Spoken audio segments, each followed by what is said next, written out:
Good morning दोस्तों। आज हम स्टार्ट करेंगे क्लास 10 जिसकी मैथ, इसकी एक्सरसाइज नंबर 1.1 की बात करेंगे जिसका नाम है वैदिक गणित। क्लास 10 स्टार्ट करने जा रहे हैं भाई साहब, और एक्सरसाइज है 1.1 जिसका नाम है वैदिक गणित।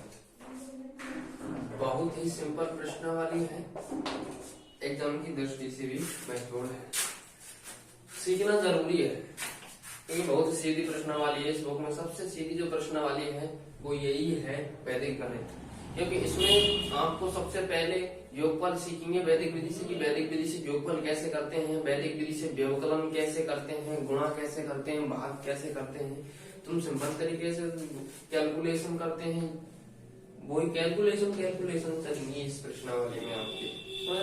और यदि आपने बुक लेकर के नहीं बैठे हुए तो बुक लेकर के बैठो, बुक को खोल लो, बुक के सारे क्वेश्चन, एक भी क्वेश्चन आपको नहीं छोड़ा जाएगा, सारे क्वेश्चन कराए जाएंगे आपको, ठीक है ना। तो बुक लो और एक रख लो, पेन लो, और जो भी दिखाया जाता है पहले समझाएंगे, उसको समझो अच्छी तरह से, और फिर आप वीडियो को रोक करके आराम से नोट करो, ठीक है। सबसे पहले हम सीखेंगे योगफल।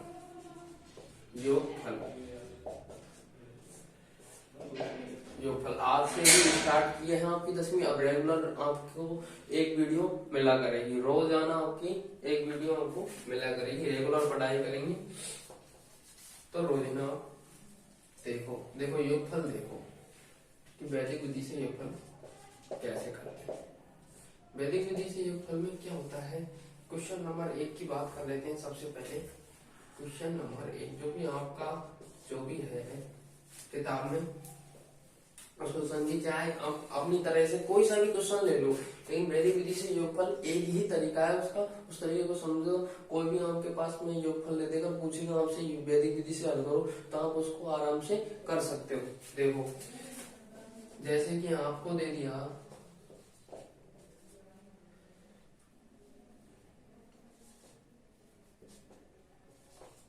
जैसे ये दे दिया योगफल, आपसे कहा कि इसका क्या करो, योगफल करो। वैदिक विधि से करना है, लेकिन वैदिक विधि से कैसे करेंगे आप ध्यान से देखो कि व्यवकलन हो चाहे योगफल हो, इसमें परमित्र अंक देखा जाता है कि परमित्र अंक कितना है। परमित्र अंक का मतलब हो गया आपके पास में, इसमें परमित्र अंक लेकर के चलते हैं, व्यवकलन हो चाहे आपके पास में योगफल हो, परमित्र अंक कितना लेकर के चलते हैं, परमित्र अंक लेकर के चलते हैं वैसे आप 10 परमित्र अंक लेकर के चलते हैं। लेकिन व्यवकलन में और योगफल में इसकी अलग अलग कहानी है, उस अलग अलग कहानी को देखते हैं कैसे कि आपके पास में परमित्र अंक 10 का मतलब योगफल में तो क्या होगा कि योगफल कैसे करते हैं, 3 और 6 कितना हो गया, 9 हो गया, 9 हो गया ना। 10 से छोटा ही है 9, कोई दिक्कत नहीं है। 10 आए या 10 से बड़ा आए आपके पास में, तो आपके पास में हासिल के रूप में जो भी आती है, 10 या 10 से बड़ा आएगा तो हासिल के रूप में जो भी आएगी आपके पास में, यहाँ पर इससे अगले वाले अंक पे क्या लगाएंगे, उसको हासिल को लगाएंगे। तो हासिल यहाँ पर किस रूप से लगाई जाती है, एक इस प्रकार से बिंदी के रूप से लगाई जाती है। एकाधिकेन पूर्वेण बोलते हैं, मतलब पूर्वेण अंक पे क्या करना है हमको, एकाधिकेन लगाना। एकाधिकेन का मतलब होता है एक अधिक। तो यहाँ पर आपके पास में 10 या 10 से ज्यादा नहीं हुआ है, इनका योगफल 3 और 6 आपके पास में 9 होते हैं, समझ लो ना। तो 10 या 10 से ज्यादा योगफल नहीं हुआ है तो अगले वाले अंक पर आपके पास में एकाधिकेन नहीं लगेगा, डायरेक्ट 10 और 3 और 6 आपके पास में 9 लिख दिए जाएंगे, ठीक है। अगली बात करते हैं योगफल 5 और 8 आपके पास में कितने हो जाते हैं, 13 हो जाते हैं, 13 हो जाते हैं। 10 या 10 से ज्यादा है क्या, नहीं 10 से ज्यादा है, बिल्कुल 13 है। तो 13 में क्या है कि हासिल 1 होगी और 3 आपके पास में यहाँ पर आ जाएगा। हासिल 1 किस प्रकार से डिनोट की जाएगी, यहाँ पर इससे अगले वाले अंक को एकाधिकेन के रूप में लिख दी जाएगी आपके पास में, ठीक है ना। तो एकाधिकेन का मतलब हो गया, एक अधिक किसके ऊपर है, 1 के ऊपर एक अधिक, मतलब 1 का 1 अधिक करते हैं तो कितना हो जाता है, 2 हो जाता है। और ऊपर 4 है, 4 और 2 कितना हो जाते हैं, 6 हो जाते हैं, ठीक है। और 2 और 2 कितने हो जाते हैं। अब मुझे बताओ इस पे एक अधिक क्यों नहीं लगाया, इस पे एक अधिक नहीं लगाएंगे क्योंकि इनका योगफल आपके पास में 10 नहीं हुआ है, 10 या 10 से ज्यादा नहीं हुआ है। 10 या 10 से ज्यादा होगा ना योगफल, तभी जाकर के अगले वाले अंक पे आपके पास में एक अधिक लगाओगे, अंतर नहीं लगाओगे। यहाँ पर कितना योगफल हुआ है, 6 योगफल हुआ है, तो 6 का 6 रख दिया, 2 और 2 कितना हो गया, 4 हो जाएगा। इस प्रकार से योगफल किया जाता है। कोई एनी एग्जाम्पल कोई भी ले सकते हो, कोई एग्जाम्पल ले सकते हो, जैसे कि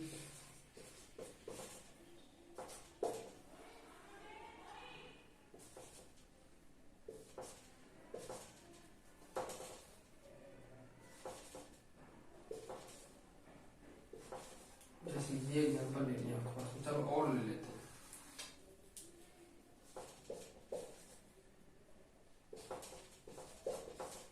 कोई भी ले लो, चाहे और ले लो, चाहे चलो इसको सीख लो। एक ही तरीका है इसका योगफल करने का, वैदिक विधि से। कैसे करेंगे, देखो इस एग्जाम्पल को आपके पास में बुक के जो भी सवाल है, पहला और दूसरा आपके पास में योगफल का सवाल है, इसको आप अपनी इनको समझ लो, दोनों को आप अपनी फेयर में करोगे, उनको समझ लो बिना देखे, ठीक है। इसको करते हैं, देखो इसको कैसे करेंगे। परमित्र अंक 10 ही चलेगा, लेकिन परमित्र अंक की व्यवकलन में और योगफल में अलग अलग कहानी होती है। तो परमित्र अंक की इसमें क्या कहानी होती है, एक अधिक के रूप में काम में ले जाते हैं कि हासिल के रूप में, मतलब 10 या 10 से ज्यादा हुए तो अगले वाले अंक क्या लगा देते हैं, एक अधिक लगा देते हैं। जैसे इसका करते हैं, देखो 7 और 8 कितना हो गया, मुझे बताओ। 7 और 8 10 या 10 से ज्यादा होते ही, 10 होता चाहे 10 से ज्यादा होते ही अगले वाले अंक पे क्या लगाते हैं, एक अधिक लगाते हैं। देखो 7 और 8 की बात करते हैं तो 15 हो गए आपके पास में। 7 और 8 कितना हो गया आपके पास में, 15। तो 15 10 से ज्यादा हो गया कि नहीं हो गया, हो गया। तो ध्यान रख लेना, 15 10 से ज्यादा हो गया ना, यहाँ पर हुआ है 15, 7 और 8, तो इससे अगले वाला अंक क्या है, इससे इधर वाला अंक, इसके पास वाला अंक क्या है, 9, इस पे क्या लगा देंगे, एक अधिक लगा देंगे, ठीक है। क्या बचा है, 5 बचा है, 5 को फिर इससे जोड़ेंगे, 5 और 6 कितने हो गए आपके पास में, 11 हो गए। 11 भी 10 से ज्यादा हो गए, इसके पास वाले अंक पे फिर एक अधिक लगा देंगे, और 11 क्या बचेगा, यहाँ पर 1 बचेगा, ठीक है। अब ये 9 और 1, तो ये तो 10 होगी, ये तो 10 हो गए एक अधिक लगने का, और ये कितना हो गए, 6 हो गए। तो मुझे बताओ इनका योगफल करते हैं फिर, 6 और ये कितना हो गए, 10 हो गए। 9 दिखाई दे रहा है, लेकिन इसका मतलब क्या हो गया, ये 10 हो गए, क्योंकि इसके ऊपर क्या लगा हुआ है, एक अधिक लगा हुआ है। तो ये कितना हो गया, 10। 10 और 6 कितने हो गए, 16 हो गए। 16 हो गए कि नहीं हो गए, तो 16 हो गए, तो 10 से ज्यादा हो गए, तो यहाँ पर एक अधिक लग जाएगा। 16 क्या बच गया, 6 बच गया। 6 और ये कितना है, 6, तो 6 और 6 कितने हो गए, 12। 12 भी 10 से ज्यादा है, तो एक अधिक यहाँ पर लग जाएगा, और 12 का क्या आ जाएगा, यहाँ पर 2 का आ जाएगा। फिर नेक्स्ट देखते हैं, ये कितना हो गया, 9, ये कितना हो गया, 4 का, ये कितना हो जाएगा, 7 और 9 कितने हो गए, हो जाएंगे आपके पास में 16। 16 का कितना हो जाएगा, यहाँ पर 10 से ज्यादा हो गया 16, तो यहाँ पर कितना हो जाएगा, एक अधिक इससे पास वाले अंक पे। 16 क्या बचा, 6, ये कितना है, 4। 6 और 4 कितना हो गया, 10। 10 की क्या आ जाएगी, 0, और एक अधिक यहाँ पर लग जाएगा। ये देखो ये 10 हो गया, 4 हो गया, तो 8 और 10 कितना हो गया आपके पास में, 18। 18 का यहाँ पर एक अधिक लग जाएगा, 8 बच जाएगा। 8 और 4 कितना हो गया आपके पास में, 12। 12 का क्या आ जाएगा आपके पास में, यहाँ पर 2 आ जाएगा, ठीक है। नेक्स्ट करते हैं, नेक्स्ट देखो ये 4 हो गए, ये 6 हो गए, तो 9 और 4 कितना हो गया आपके पास में, 9, और ये आपके पास में क्या है, 4। 9 और 4 कितना हो गया आपके पास में, 3 और 1 4। 3 और 1 कितना हो गया आपके पास में, 4। 9 और 4 आपके पास में, ये तो 4 हो गया, और ये कितना है, 6। तो 9 और 4 कितना हो गया, 13। 13 हो गए कि नहीं हो गए, 9 और 4 आपके पास में कितना हो गया, 13। तो 13 का इससे नेक्स्ट वाली भी अधिक लगाएंगे। यहाँ पर कोई भी संख्या नहीं है, तो 0 लगा सकते हो आप, यहाँ पर 0 लिखने से कोई भूल नहीं होगा, तो एक अधिक यहाँ पर लगा देंगे आपके पास में। 13 का क्या बच रहा है, 3, तो 6 और 3 कितना हो गया आपके पास में, 6 और 3 आपके पास में कितना हो जाएंगे, 9 हो जाएंगे। तो 9 क्या हो जाएगा, यहाँ पर 9 10 से ज्यादा नहीं हुआ, तो एक अधिक नहीं लगेगा, तो 9 का आपके पास में क्या हो जाएगा, 9 ही हो जाएगा, और 0, इसका मतलब क्या हो जाएगा, 1 हो जाएगा। ये अपना क्या हो जाएगा, राइट आंसर हो जाएगा। मुझे उम्मीद है आपके समझ में आई होगी। हम जैसे करते थे आपके पास में, वैसे ही आपके पास में हो गया। ये जैसे कि वैसे अपने तरीके से करते हैं, वो भी एक ही बात है, ये भी एक ही बात है आपके पास में। वैदिक विधि ये सोल्व हो गया आपके पास में, पहला और दूसरा क्वेश्चन आपको अपनी तरफ में घर से करना है। हम एडिशन सीखे, इसके बाद में हम सीखेंगे व्यवकलन। इसको बाकी पहला और दूसरा क्वेश्चन आपको अपनी तरफ में घर से करना है। हम एडिशन सीखे, इसके बाद में हम सीखेंगे व्यवकलन। इसको उतार लो।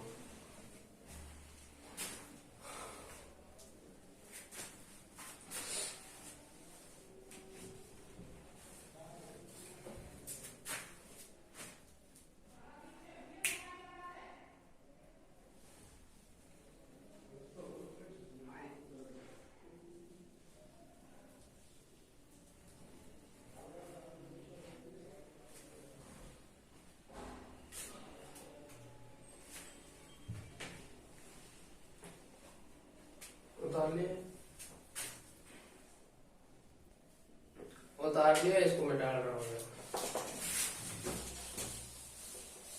देखो व्यवकलन सीखते हैं। व्यवकलन मतलब घटाना, बाकी सीखी होगी बचपन में खूब।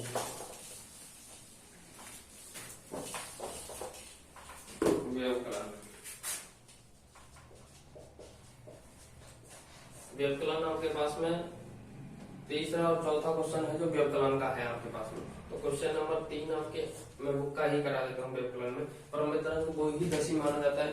क्वेश्चन नंबर 3 क्या है आपके पास में, अपनी बुक में देखो।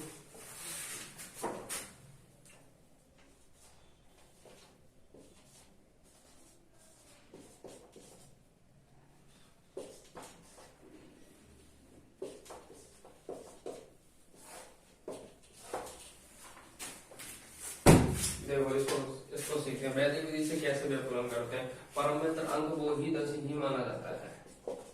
परमित्र अंक कितना माना जाएगा आपके पास में, वो भी 10 ही माना जाएगा। देखो इसमें क्या करेंगे कि नीचे वाली संख्या जो है, नीचे वाली संख्या को देखते हैं। नीचे वाली संख्या को देखते हैं कि कितनी है, 7। तो 7 में नीचे वाली जो भी संख्या है उसमें उतनी संख्या ऐड करनी है। आपके पास में कितना हो जाए, 10 हो जाए। और जितना ऐड किया है उसको ऊपर वाली संख्या से ऐड कर देना है। जो भी आंसर आता है वो यहाँ पर लिखना है। जैसे कि 7 है, 7 में कितना ऐड करें, 10 हो जाए 3। तो 3 को आपको किस में ऐड करना है, ऊपर वाली संख्या में 6 में। तो 6 और 3 कितना हो गया आपके पास में, 9 हो गया। और यहाँ पर क्या लगा देना है, एकाधिक लगा देना है। एकाधिक लगा देना। फिर ये कितना हो गया आपके पास में, 6 और 1 कितना हो गया, 7 हो गया। 7 में कितना ऐड करें, 3 ऐड किया है। जितना ऐड किया है उसको ऊपर वाली संख्या में ऐड करते हैं, 5 और 3 कितना हो गया आपके पास में, 8। ठीक है, अगली वाली पर एकाधिक लगा देना है। 4 और 1 कितना हो गया, 5। 5 में 5 ऐड करने पर 10 होगा। और 5 और 3 कितना हो जाएगा आपके पास में, 8।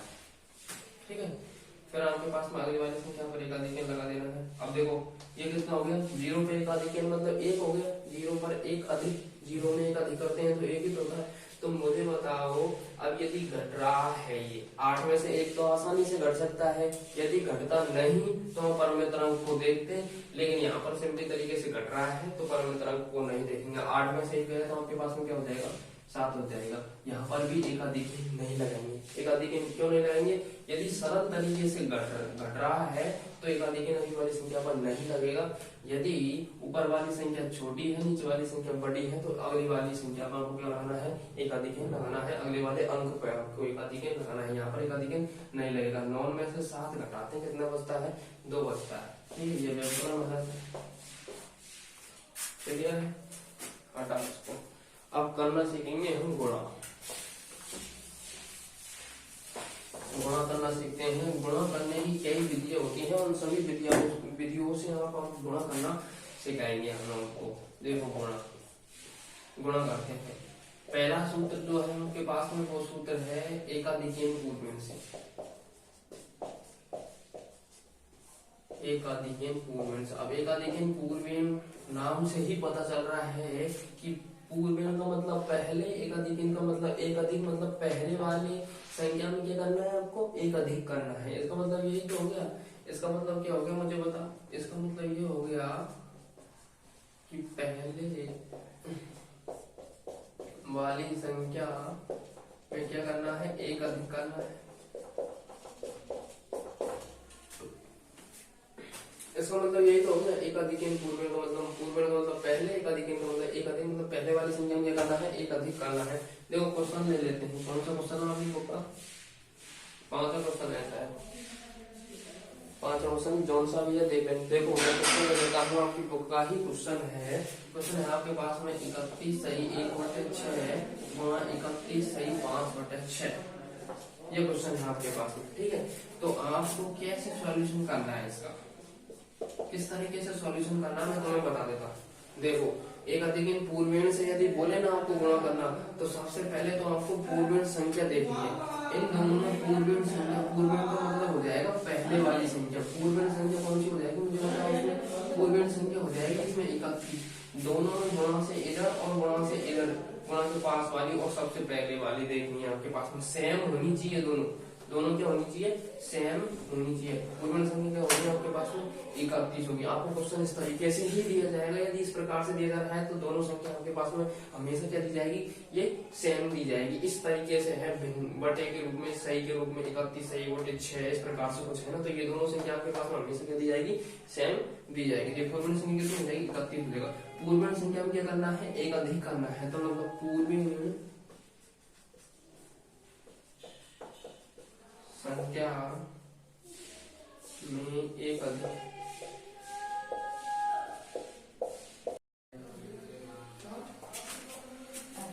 पूर्वेण संख्या में एक अधिकरण करते हैं, पूर्वेण संख्या में एक अधिकरण करते हैं तो 31 प्लस 1 क्या हो जाता है 32। पूर्वेण संख्या में एक अधिकरण हो गया। अब क्या करना है आपको, यहाँ से इसका सॉल्यूशन करना है। इसका सॉल्यूशन कैसे करोगे आप मुझे बताओ। इसका सॉल्यूशन करोगे आप कि 31 इंटू 32 पूर्वेण संख्या इंटू यहाँ पर क्या करना है, एक अधिकरण किया है उसको क्या करना है, गुणा करना है। और जो भी संख्या सीरीज बची हुई है उसको इस खंड में क्या करना है, गुणा कर देना है। 1/6 इंटू 5/6